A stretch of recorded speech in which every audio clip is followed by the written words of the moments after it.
ಕ್ವಾಟ್ಲೆ kitchen next ಎಪಿಸೋಡ್ಗೋಸ್ಕರ outfit ಪಿಕ್ ಮಾಡೋಣ ಬನ್ನಿ. Outfit rent ಮಾಡೋ ಜಾಗ ನನ್ನ ಲೊಕೇಶನಿಂದ ಬರೀ 3 ನಿಮಿಷ ಆಯಿತು. ಆದರೂ ಟ್ಯಾನ್ ಆಗ್ತೀನಿ ಅಂತ ಗಾಡಿ ಎತ್ಕೊಂಡು ಹೋದೆ. ಕ್ಲಾಸಿ ರೆಂಟ್ ಹೌಸ್ ರೀಚ್ ಆಗಿದ ತಕ್ಷಣ ನಾನು ಚೈತುಗಳ್ದೆ, Chaitu please make me look like a princess. Chaitu ನನಗೆ ಫಸ್ಟ್ ಔಟ್ಫಿಟ್ ತೋರಿಸಿದ್ರು. It was beautiful. ಬಟ್ ಎಷ್ಟು ಲೇಯರ್ಸ್ ಇದೆ ಅಂತ ನೋಡಿ. ಓ ಮೈ ಗಾಡ್. ಚೈತು ಅದು ಎಷ್ಟು ಕೆಜಿಸ್ ಇರ್ಬೋದು? ಮಿನಿಮಮ್ ಒಂದು 10 to 15 kgs. Oh my god.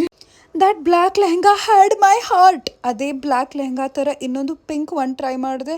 ಇದು ಕೂಡ ತುಂಬಾ ಭಾರ ಆಯಿತು. ಮೈ ಓನ್ಲಿ ಕನ್ಸರ್ನ್ ವಾಸ್ ಅಲ್ಲಿ ನಮ್ಗೆ ಏನಾದರೂ ಟಾಸ್ಕ್ ಕೊಟ್ಟರೆ ಓಡಬೇಕಂದ್ರೆ ನಾನು ಓಡೋಕ್ಕಾಗಲ್ಲ. ಲಿಟ್ರಲಿ ನಾನು ಕೇಳಿರೋ ಎಲ್ಲ ಆಪ್ಷನ್ಸ್ ತೋರಿಸಿದ್ರು. This one is also so pretty. ಇದು ನನಗೆ ತುಂಬಾ ಇಷ್ಟ ಆಯಿತು. But will this be my outfit? ಜ್ಯುವೆಲ್ರಿಯಲ್ಲೂ ತುಂಬಾ ಆಪ್ಷನ್ಸ್ ಇತ್ತು. But I literally fell in love with this piece. Kwatle kitchen next ಎಪಿಸೋಡ್ಗೆ ನಾನು ಯಾವ ಔಟ್ಫಿಟ್ ಪಿಕ್ ಮಾಡಿದೆ ಅಂದರೆ ಬ್ಯಾಂಗಲ್ ಬಂಗಾರಿ ಬ್ಯಾಂಗಲ್ ಬಂಗಾರಿ ಬ್ಯಾಂಗಲ್ ಬಂಗಾರಿ ಬ್ಯಾಂಗಲ್ ಬಂಗಾರಿ ಚಾಕ್ಲೇಟ್ ಕಣ್ಣೆಲ್ಲ ಹೊಡೆದು ಲಗೋರಿ. I totally love my outfit. ನೀವು ಕೂಡ ಯಾವುದಾದ್ರೂ ವೆಡ್ಡಿಂಗ್ ಫಂಕ್ಷನ್ ಈವೆಂಟ್ಗೋಸ್ಕರ ಔಟ್ಫಿಟ್ಸ್ ರೆಂಟ್ ಮಾಡಬೇಕಂದ್ರೆ do check out classy rent house ಪೇಜ್ನ ಟ್ಯಾಗ್ ಮಾಡಿದ್ದೀನಿ, ಹೋಗಿ ನೋಡಿ.